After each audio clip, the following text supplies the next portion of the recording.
تو اس میں تو وہ نوافل کی کثرت ہوتی کہ لوگوں کو یہ تک دھیان نہیں ہوتا کہ مجھ پر تو قضا نماز باقی ہے، حالانکہ قضا باقی رہتے ہوئے نوافل پڑھنے کی اجازت نہیں ہے۔ تو بہرحال، تو جب آپ کثرت سے نوافل پڑھتے ہیں تو یہ بھی تو سوچئے کہ زکوٰۃ و صدقات کے علاوہ بھی آپ کو خیرات کرتے رہنا چاہیے، نفلی صدقہ ہمیشہ کرتے رہنا چاہیے، تاکہ اس میں کوئی کمی ہو تو اللہ تعالیٰ اس سے اس کی کمی کو پورا فرما دے۔ تو آپ یوں کریں کہ جو سادات کرام ہیں، اہل بیت پاک ہے، اور آپ کے پاس صرف زکوٰۃ کا مال ہے، صدقے کا مال ہے، اور وہ آپ ضرورت مندوں کو دے رہے ان کو نہیں دے سکتے، تو آپ یوں کریں کہ کچھ الگ سے رقم نکال کے بطور نذرانہ، بطور ہدیہ، بطور تحفہ ان کی بارگاہوں میں پیش کریں، تاکہ ان کی بھی ضرورت پوری ہو جائے، اور بروز محشر سید عالم صلی اللہ تبارک و تعالی علیہ وسلم کی بارگاہ میں آپ سرخرو ہوں، اور آپ کو سرکار کے مقدس ہاتھوں جام کوثر پینا نصیب ہو۔ بہرحال سادات کرام کا بھی خوب خیال کریں۔ ابھی انشاءاللہ ہم بیان کریں گے گداگروں کے متعلق، یہ جو بھیک مانگنے والے ہیں تو ان کا کیا معاملہ ہے۔ تو گداگر جو ہے وہ تین قسم کے ہوتے ہیں۔ ایک غنی مالدار، یعنی پیسے والا، انہیں سوال کرنا حرام، ان کو دینا بھی حرام، انہیں زکوٰۃ دینے سے زکوٰۃ ادا ہی نہیں ہوگی، کہ مستحق زکوٰۃ وہ ہیں ہی نہیں۔ جیسا کہ میں نے اس کے پہلے کے ایک آڈیو میں بتایا تھا کہ ہمارے علاقے مہاراشٹر میں، اب تو ہندوستان میں کئی جگہوں پر ایک برادری ہے، شاہ برادری، تو وہ بھیک مانگنے کو اپنا جو ہے وہ بالکل حق سمجھتی ہے۔ تو میں نے ایک صاحب کو دیکھا کہ جو کئی ٹرکوں کے مالک ہے اور کئی سارے ان کے بنگلوز ہیں، اور دن بھر وہ گیریج میں بیٹھ کے لوگوں سے پیسہ وصولتے رہتے ہیں اپنے جو کام کیا ہوا کار کا، اور جیسے شام کا وقت آیا تو وہ بالکل فقیروں کا جھولا پہن کے ہاتھ میں کاسے گدائی لیے ہوئے محلے میں گھومیں گے بھیک مانگتے ہوئے۔ تو جب ان سے کہا، میں نے کہا کہ تمہارے حق میں حرام ہے، جائز نہیں ہے، یہ جتنا مال آپ بٹور کے لائے ہو اس کو جو ہے صدقہ کر دو، آپ لوگوں کو دے دو۔ تو کہنے لگے نہیں مولانا، ہمارے یہاں تو جب تک بھیک مانگیں گے نہیں ہم لوگ کھاتے نہیں، یعنی وہ روٹی ہم وہ کھاتے ہیں جو بھیک مانگ کر لائی گئی۔ تو اللہ کے بندے، لوگوں سے سوال ضرورت پر ہوتا ہے، یہ کوئی پیشہ، یہ کوئی ذات یا اسپیشل قوم کا یہ حق نہیں ہے اسلام نے دیا کہ تم شاہ برادری کے ہو تو تمہیں بھیک مانگنا ہی پڑے گا، نہ، سوال تو وہ کرے جو ضرورت مند ہو۔ تو بہرحال جو غنی مالدار ہو اسے سوال کرنا حرام، اسے دینا بھی حرام، دیا تو زکوٰۃ ادا نہیں ہوگی۔ نمبر دو پر وہ فقیر جو تندرست اور کمانے پر قدرت رکھتا ہو۔ یہ لوگ بقدر حاجت کمانے پر قادر ہونے کے باوجود بھی مفت کی روٹیاں توڑنے اور اس کے لیے بھیک مانگنے کے عادی ہو جاتے ہیں۔ ایسے پیشہ ور کو سوال کرنا حرام، اور جو کچھ ان کو ملے ان کے حق میں وہ مال خبیث ہے، جسے یا تو مالک کو لوٹا دے یا صدقہ کرنا واجب ہے۔ لیکن اگر ان کو کسی نے زکوٰۃ دے دی تو ادا ہو جائیں گی، کیونکہ یہ شرعی فقیر ہوتے ہیں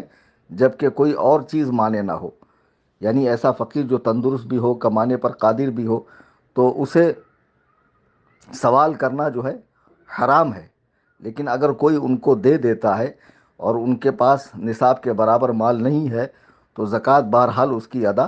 ہو جائیں گی، بلکہ ہو جائیں گی، لیکن کوئی اور چیز آڑے نہیں آنا چاہیے، جیسے وہ بد مذہب نہ ہو، بے دین نہ ہو۔ اب تیسرے نمبر پہ کمانے سے عاجز فقیر۔ میں نے اوپر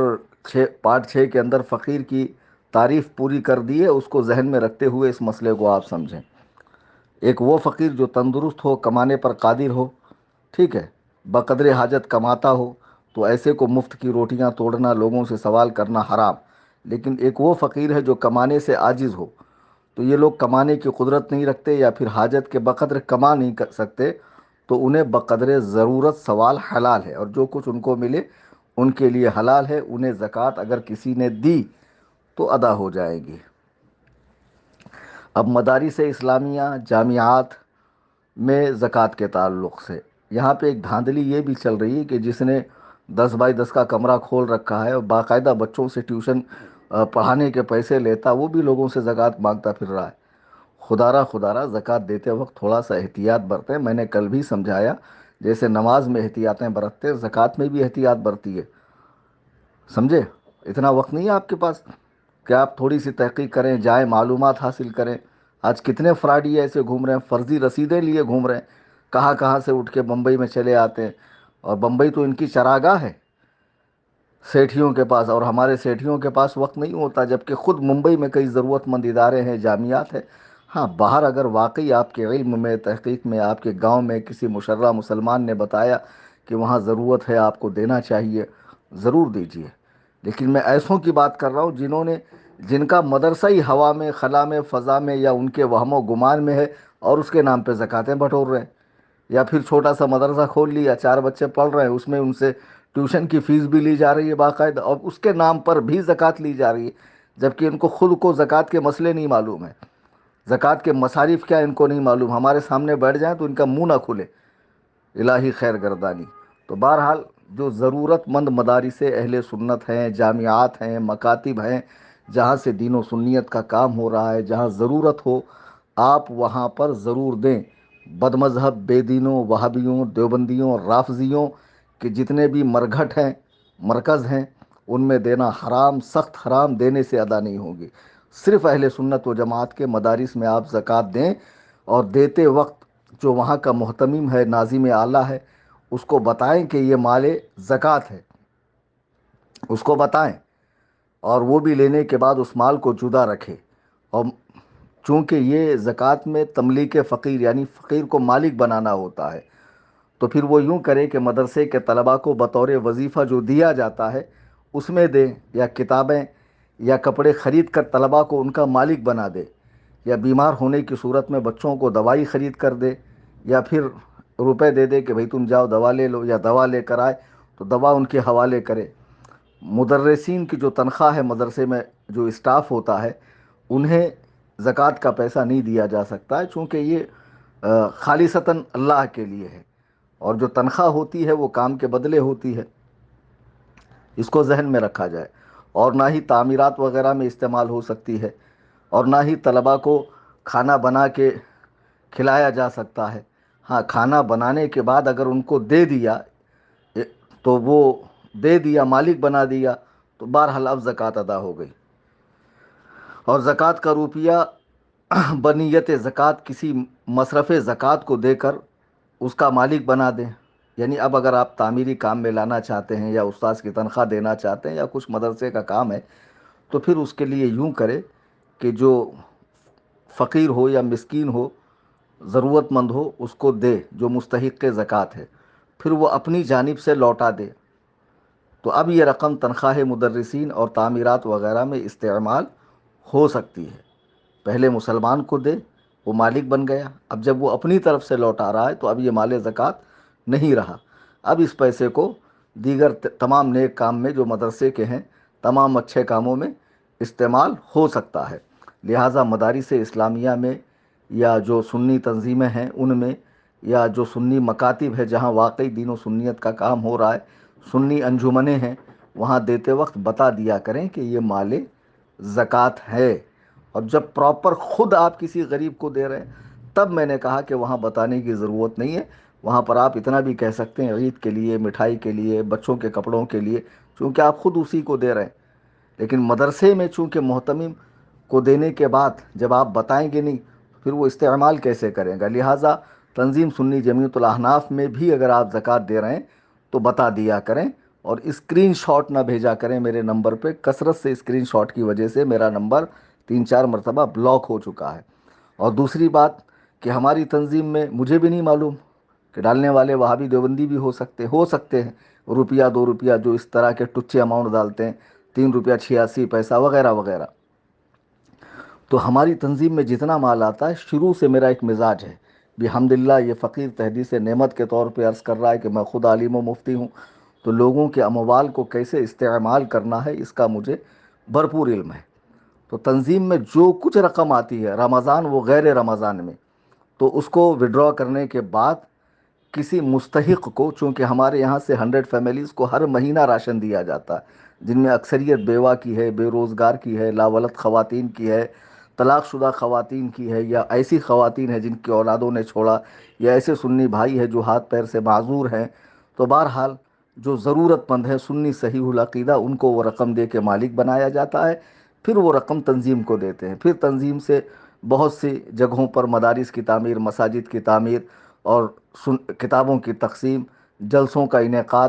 اور علاج و روزگار میں مدد وغیرہ، اور الحمدللہ تنظیم سے کئی سادات کرام کی مالی مدد خاموشی کے ساتھ ہوتی ہے۔ حال فی الحال میں ہم نے ایک سید صاحب کو کینسر کے علاج کے لیے 65,000 روپے کی رقم پیش کی، جس کا میں نے اعلان تک نہیں کیا، نہ ان کا محلہ بتایا، نہ گھر بتایا، نہ نام بتایا۔ ہمارے چند احباب نے مل کر میرے کہنے پر وہ تعاون پیش کیا، 65,000 روپے کی رقم۔ الحمدللہ تنظیم سنی جمیعت الاحناف سے ایسے بہت سے سادات کرام ہیں جن کی پوری پوری کفالت ہو رہی ہے، تو آپ تنظیم میں زکوٰۃ و صدقات کے علاوہ کچھ نذرانے کی رقم بھی پیش کر دیا کریں، اور جو بھی رقم آپ اس فقیر کے حوالے کر رہے ہیں الحمدللہ اس کا پورا پورا استعمال شریعت مطہرہ کے اصول و ضابطے کے مطابق ہوتا ہے۔ اب آئیے کسی ایک ہی شخص کو ساری زکوٰۃ دینے کے متعلق سمجھیے۔ جو زکوٰۃ نکال رہا ہے اسے یہ اختیار ہے، چاہے تو مال زکوٰۃ تمام مصارف زکوٰۃ میں تھوڑا تھوڑا دے، جو جیسا کہ ہم نے کل 7 مصارف بتائے ہیں، 8 تھے، اس میں سے ایک کا حکم منسوخ ہے، 7 بچے، 7 میں سے غلام کا مسئلہ پایا نہیں جاتا ہے، بچے 6، جہاں پایا جاتا ہے حکم اب بھی اس کا باقی، حکم اس کا منسوخ نہیں ہوا، لیکن ہمارے دیار میں پایا نہیں جاتا۔ باقی 6 مصارف میں سے آپ چاہیں تو تھوڑا تھوڑا تقسیم کرے، چاہے تو تھوڑا تھوڑا تقسیم کر دے، اور چاہے تو کسی ایک ہی کو دے دے۔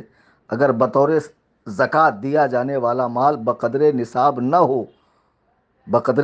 ہو تو ایک ہی شخص کو دینا افضل ہے، یعنی جو مال آپ نکال رہے ہیں وہ خود اتنا نہ ہو کہ جس سے نصاب بن جائے، تو آپ کسی ایک کو ہی دینا بہتر ہے۔ اور اگر بقدر نصاب ہو تو ایک ہی شخص کو دینا مکروہ ہے، لیکن زکوٰۃ بہرحال ادا ہو جائیں گی۔ مثال کے طور پہ کسی فقیر کو اگر آپ 1,00,000 روپے دے رہے ہیں تو ظاہر سی بات ہے کہ 1,00,000 روپے تو نصاب ہوتا ہے، 48 سے 50,000 میں 52 تولہ چاندی آ جاتی ہے، 613 گرام چاندی آتی ہے، تو بہتر ہے یہ کئی لوگوں میں ڈیوائڈ کر کے دیں۔ ہاں کسی سنی تنظیم یا جامعہ میں دے رہے ہیں تو پوری پوری زکوٰۃ دیں، چونکہ یہاں آپ صرف جو ہے وکیل کو حوالے کر رہے ہیں، اب اس کے آگے وہ ہیلہ شرعی کر کے دینی کاموں میں استعمال کرے گا۔ ایک شخص کو بقدر نصاب دینا مکروہ اس وقت ہے جب وہ فقیر قرض دار نہ ہو، اور قرض دار ہو تو اتنا دینا کہ قرضہ نکال کر کچھ نہ بچے یا نصاب سے کم بچے، پھر مکروہ نہیں۔ یوں ہی اگر وہ فقیر بال بچوں والا ہے، اگرچہ نصاب اگرچہ نصاب یا زیادہ ہے، مگر اہل و عیال پہ تقسیم کریں تو سب کو نصاب سے کم ملتا ہے، تو اس صورت میں حرج نہیں۔ یعنی کسی کے بہت زیادہ بچے ہوں اور آپ اس کو دے رہے ہیں کہ اگر وہ ڈیوائڈ کرے تو پھر وہ نصاب کہ جو ہے نصاب کو مال نہیں پہنچے گا، تو اس میں کوئی حرج نہیں ہے۔ اب ایک شخص کو کتنی زکوٰۃ دینا اچھا ہے؟ مستحب یہ ہے کہ ایک شخص کو اتنا دے کہ اس دن اسے سوال کی حاجت نہ ہو، یعنی جس دن آپ نے زکوٰۃ دی ہے اسے اور لوگوں سے سوال کرنے کی حاجت نہ ہو۔ یہ اس فقیر کی حالت کے اعتبار سے ہے، اس کے کھانے پینے، بال بچوں کی کثرت اور دیگر امور کا لحاظ کرتے ہوئے آپ دیں۔ تو زکوٰۃ کس کو دینا افضل ہے؟ زکوٰۃ کسے دینا چاہیے؟ اگر بہن بھائی غریب ہوں تو پہلے ان کا حق ہے، پھر ان کی اولاد کا، پھر چچا۔ ترتیب ذہن میں رکھیں، پہلے سگے بہن بھائی، پھر ان کے بچے،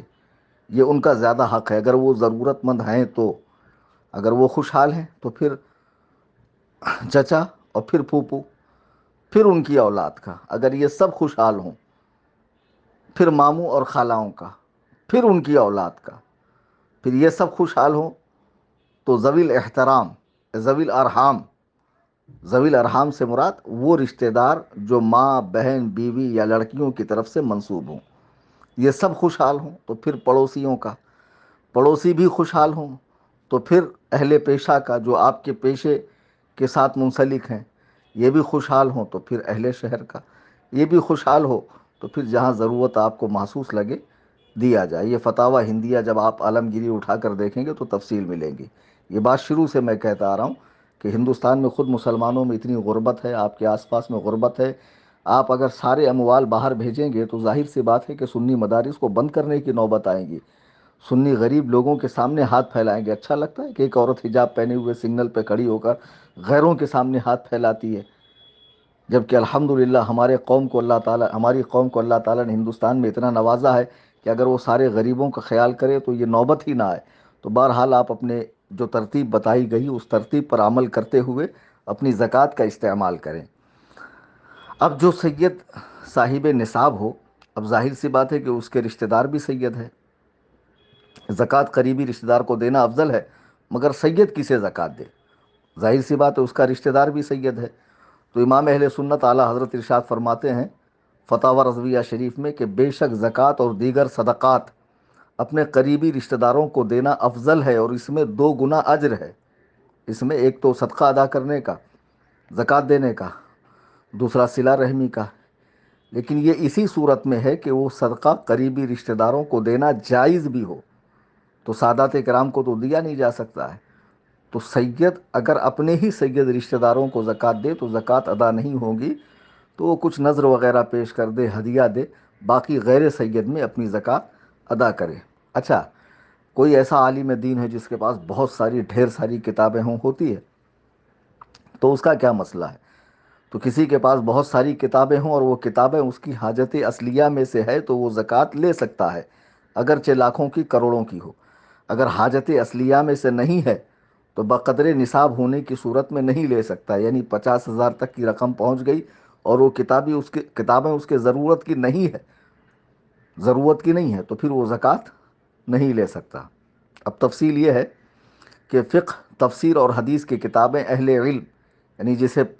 پڑھنے پڑھانے یا تصحیح کے لیے ان کتابوں کی ضرورت ہو، یہ حاجت اصلیہ میں سے ہے، اور دوسروں کے لیے حاجت اصلیہ میں سے نہیں ہے۔ اب جو عام شخص ہے اس کے پاس اگر یہ کتابیں ہوں تو ظاہر سی بات ہے یہ اس کے لیے حاجت اصلیہ میں سے تو نہیں ہے، تو اگر یہ نصاب کے برابر ہو تو وہ عام شخص زکوٰۃ قبول نہیں کر سکتا۔ اگر ایک کتاب کے ایک سے زائد نسخے ہوں تو وہ اہل علم کے لیے بھی حاجت اصلیہ میں سے نہیں ہے۔ جی ہاں، جیسے مثال کے طور پہ قانون شریعت یا بہار شریعت کا ایک سیٹ آپ کے پاس ہے اور پھر پورا مکمل سیٹ 20 حصوں والا، اب ایسے ہی 10 سیٹ ہوں تو پھر 9 حصے آپ کی حاجت اصلیہ میں تھوڑی ہے۔ اگر وہ نصاب کو پہنچ جائے تو پھر ایسے شخص کو بھی زکوٰۃ نہیں دی جا سکتی۔ اگر اس نے بیچنے کے لیے رکھا ہے تو وہ خود ہی صاحب زکوٰۃ ہے، وہ خود زکوٰۃ ادا کرے گا، وہ مال تجارت میں سے ہے، اور اس کو کئی لوگوں نے لا کر دیا ہے تو ایک سیٹ تو اس کا ضرورت کا ہے، باقی جو زائد سیٹ ہے وہ اس کی ضرورت نہیں ہے، تو وہ حاجت اصلیہ سے زائد ہے، ایسا شخص زکوٰۃ قبول نہیں کرے گا۔ اسے اچھے سے ذہن میں رکھیں کہ جو عالم علماء حضرات اپنی لائبریری میں کتاب رکھتے ہیں تو کسی بھی کتاب کا ایک سے زائد نسخہ نہ رکھیں۔ اگر ضرورت ہو کہ ایک میں دیکھتا ہے، ایک میں پڑھتا ہے، یا پھر طالب علم کو ایک سامنے دیتا ہے رکھنے کے لیے، ایک میں خود کو پڑھ کے سناتا ہے، کچھ اس طرح کی بات ہو تو پھر گنجائش ہے۔ کفار اور بد مذہب، بے دین، گمراہان، خدا و رسول کے دشمن، وہابیہ، دیابنا، روافظ وغیرہ کے رد میں اور اہل سنت کے تائید میں جو کتابیں لکھی گئی ہے فرض علوم پر مشتمل، عالم اور غیر عالم دونوں کے لیے حاجت اصلیہ میں سے ہے۔ عالم اگر بد مذہبوں کی کتابیں ان کے رد کے لیے رکھے تو یہ اس کے لیے حاجت اصلیہ میں سے ہے، غیر عالم کو ان کا دیکھنا بھی جائز نہیں ہے۔ بعض لوگ ہم سے سوال کرتے ہیں غیر مقلدین، شیعوں، دیوبندیوں کی کتابیں آپ کیوں رکھتے ہیں؟ تو بھائی یہ ہمارے لیے حاجت اصلیہ میں سے بھی ہے اور ہمارے لیے ہتھیار میں سے بھی ہے، ورنہ ہم ان بدبختوں کو کیسے جواب دیں گے؟ آپ کے لیے جائز نہیں ہے، پتہ نہیں شیطان کب آپ کا ایمان کا طوطا لے اڑے۔ جیسا میں نے اپنی تقریروں میں بھی کئی بار بتایا کہ فلائٹ کے ٹیک آف اور لینڈنگ کے ٹائم جو ہے سارے پیسنجرز کو یہ ہدایات ہوتی ہے کہ وہ سیٹ بیلٹ باندھ لیں اور اپنے سیٹ سے نہ اتریں۔ موسم کی خرابی کی صورت میں یا ٹیک آف یا لینڈنگ کے ٹائم پر اکثر کیبن کرو جو ہوتے ہیں، اندر کے جو عاملہ ہوتا ہے وہ چلتا پھرتا ہے، تو وہ چونکہ نشیب و فراز سے واقف ہوتے ہیں اس لیے ان کو منع نہیں ہے، ہمیں منع ہے۔ چلتی ٹرین میں چڑھنا اترنا ہمیں دونوں منع ہے نا، ٹی سی کے لیے نہیں ہے، ٹکٹ چیکر کے لیے۔ تو وہ اکثر جو ہے چلتی ٹرین میں چڑھیں گا اور چلتی ٹرین میں اترے گا، چونکہ وہ اس کے نشیب و فراز سے اچھی طرح واقف ہے۔ تو علماء جب بد مذہبوں کی کتاب رکھیں گے تو کہاں غلط لکھا ہے، کہاں تحریف ہے، کہاں ڈنڈی ماری ہے، کہاں ان لوگوں نے حق دیا ہے، وہ سارا عالم جو ہے جانے گا، اور جاننے کے بعد قوم کو بتائے گا کہ دیکھو ان بدبختوں نے یہ لکھا ہے۔ تو علماء جو بد مذہبوں کی، بے دینوں کی کے رد میں جو کتابیں لکھی گئی ہے رکھیں تو یہ حاجت اصلیہ میں سے ہے، اور لوگوں کو اسے دیکھنے کی بھی اجازت نہیں ہے۔ قرآن مجید غیر حافظ کے لیے حاجت اصلیہ میں سے، حافظ قرآن کے لیے نہیں، جبکہ اس کا حفظ قرآن مضبوط ہو، یعنی جس کے سینے میں خود قرآن محفوظ ہو اور مضبوط ہو، اگر وہ قرآن کریم رکھے بہت سارے اور وہ حاجت نصاب کو پہنچ جائے تو یہ اس کی حاجت اصلیہ میں سے نہیں ہے، وہ زکوٰۃ قبول نہیں کر سکتا ہے۔ اب آئیے طبابت کے پیشے سے متعلق، یعنی جو ڈاکٹر حضرات طب کی کتابیں طبیب کے لیے حاجت اصلیہ میں سے، جبکہ ان کو مطالعے میں رکھے یا دیکھنے کی ضرورت پڑتی ہو، خالی اس پہ دھول اڑ رہی ہو، تو پھر وہ حاجت اصلیہ میں سے نہیں ہے۔ اب غنی کے لیے جو زکوٰۃ لیتے ہیں، غنی ہوتے ہوئے، مالدار ہوتے ہوئے، انہیں نبی رحمت، شفیع امت، صاحب لولاک، سیاح افلاک، خاتم پیغمبراں جناب احمد مجتبیٰ محمد مصطفیٰ صلی اللہ تبارک و تعالی علیہ وآلہ وسلم کا یہ ارشاد یاد رکھنا چاہیے، جس کو امام احمد نے نقل کیا ہے کہ مالدار شخص زکوٰۃ لے تو یہ اس کے بقیہ مال کو ہلاک کر دے گا۔ اگر جو مالدار ہے وہ اگر لوگوں کی زکوٰۃ قبول کرے تو پھر اس کا اپنا مال جو ہے نا وہ برباد ہو جائے گا۔ زکوٰۃ تو فقیروں کے لیے ہوتی ہے، غنی کو زکوٰۃ لینا حرام ہے اور جہنم میں لے جانے والا کام ہے، اور ایسے شخص کو اس مال حرام کے سبب قبر و حشر اور میزان کی پریشانیوں اور عذابات جہنم کا سامنا کرنا پڑے گا۔ اور یہاں ایک بات بتا دوں کہ جس شخص کے پاس 86 گرام سونے پہ زکوٰۃ فرض ہوتی ہے، تو جس شخص کے پاس 7 تولہ ہو، 7.5 تولہ ہو، 6 تولہ ہو، یا پھر 52 تولہ چاندی کی قیمت کے برابر سونا ہو، یعنی 613 گرام چاندی کے برابر، یعنی 48 سے 50,000 کے قریب، تو اس پر زکوٰۃ فرض نہیں ہوتی ہے۔ زکوٰۃ کیونکہ وہ سونے کا نصاب 7.5 تولہ ہے، یعنی 86 گرام ہے، مگر ایسے شخص کو زکوٰۃ لینی بھی نہیں چاہیے، وہ زکوٰۃ قبول بھی نہ کرے۔ جس کے پاس ضرورت کے سوا ایسا سامان ہے جو مال نامی نہ ہو اور نہ تجارت کے لیے ہو،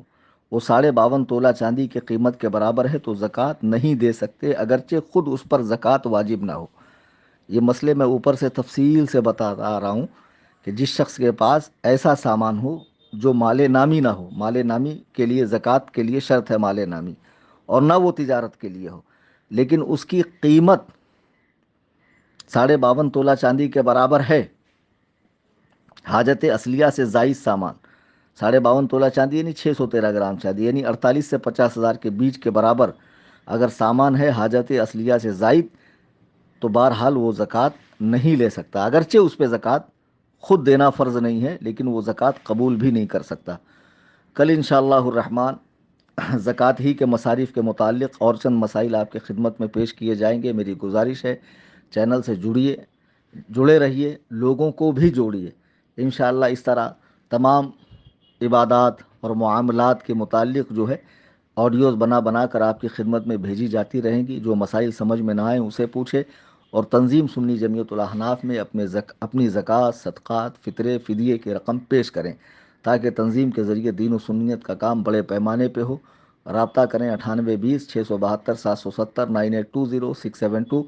770۔ اللہ تعالیٰ آپ کے روزوں کو اپنی بارگاہ میں قبول فرمائے۔ ابھی بس رمضان کا آخری عشرہ جو جہنم سے آزادی کا عشرہ ہے وہ لگنے والا ہے، 2 عشرے گزر چکے۔ اس آخری عشرے میں تنظیم کا خاص خیال رکھیں اور خوب عبادت کریں۔ آمین بجاہ النبی الکریم صلی اللہ تبارک و تعالی علیہ وسلم۔